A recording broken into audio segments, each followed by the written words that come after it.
Bonsoir, chers téléspectateurs. Bienvenue à la chaîne internationale chinoise. Je suis votre animateur Zing Zhao. Aujourd'hui, je suis accompagné de Monsieur Corky, un spécialiste en politico-économie chinoise. Merci de me recevoir aujourd'hui, Monsieur Zhao. Bien. Pour nos nouvelles de ce soir, elles seront divisées en 5 thématiques. Pouvoir, richesse, tensions et conflits, population et environnement. Eh bien, Monsieur Corky, qu'avez-vous à nous dire sur l'aspect politique et économique de la Chine récemment? Alors, depuis le début du premier trimestre 2017, ce qui veut dire environ les 3 premiers mois, l'économie de la Chine est très stable. On y a vu une augmentation surprenante des exportations de 16,14%. Cela représente 180,4 milliards de dollars, ce qui est la plus grosse hausse depuis 2 ans, selon l'administration des douanes de la Chine le 13 avril. Et donc, ce pays, qui est la deuxième puissance mondiale après les États-Unis, pourrait peut-être rattraper les États-Unis.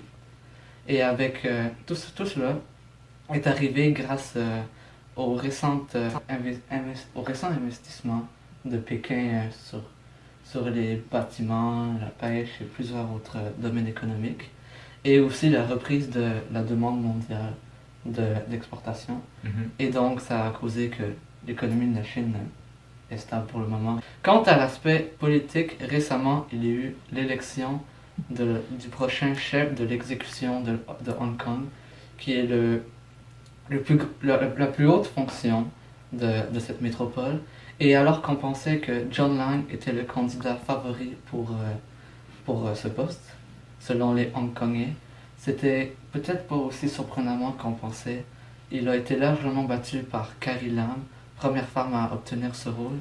Et puisque Pékin l'a favorisé depuis plusieurs moments, depuis beaucoup de temps, Hong Kong se retrouve encore avec cette dispute entre Pékin qui continue à utiliser son contrôle politique à la ville et la population qui a un désir de démocratie réelle. Je vois. Merci beaucoup pour ces informations. De rien. Pour notre prochaine thématique, tensions et conflits, nous allons parler de la Corée du Nord. En effet, nous avons un journaliste présent sur les lieux. Allons le voir. Les tensions entre la Corée du Nord et les États-Unis sont en train de s'intensifier de plus en plus depuis que le président Trump a envoyé des navires d'assaut vers la péninsule coréenne. En réponse à cette provocation, un porte-parole de la Corée du Nord a affirmé que le pays serait prêt à aller en guerre si c'est ce que les États-Unis veulent. La Chine, étant un allié des deux pays, tente de diminuer ces tensions et d'éviter une guerre nucléaire. D'ailleurs, le ministre des Affaires étrangères chinois, M. Wang Yi, a affirmé que si jamais une guerre éclate entre ces deux pays, qu'il n'y aurait aucun gagnant et encourage le dialogue entre ces deux pays afin d'éviter un conflit. Après un mineur déplacement, pour les 2 prochaines thématiques, population et environnement, nous allons laisser la parole à M. Shen, un spécialiste. Oui, premièrement, il est important de savoir sur la loi d'enfant unique. C'est une loi créée en 1979. Cette loi limite les familles chinoises à avoir seulement un enfant. Depuis ce temps, la population augmente de moins en moins. Le 29 octobre 2015, on réalise que la population est rendue vieillissante et ce n'est pas bon pour l'économie de la Chine car il y a moins de main-d'œuvre. Alors, on décide d'abolir la loi d'enfant unique et de créer une loi pour avoir 2 enfants par famille. Le problème, c'est que depuis ce temps, il n'y a pas eu une augmentation de population attendue.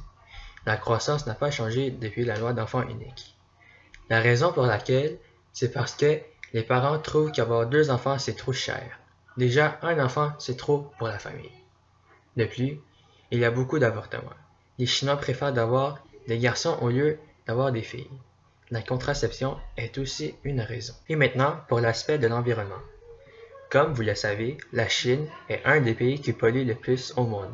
C'est alors que le gouvernement décide de mettre en place des dites polices d'environnement. Ces polices servent à assurer qu'il n'y a pas de déchets sur des rues et ils peuvent donner des amendes à des personnes qui ont été attrapées de polluer. Les polices d'environnement assurent que les industries ne causent pas beaucoup de pollution pollution d'air et il surveille ainsi l'index de qualité de l'air. Et ce serait tout pour ce soir. Merci beaucoup pour votre attention et nous espérons vous revoir la prochaine fois.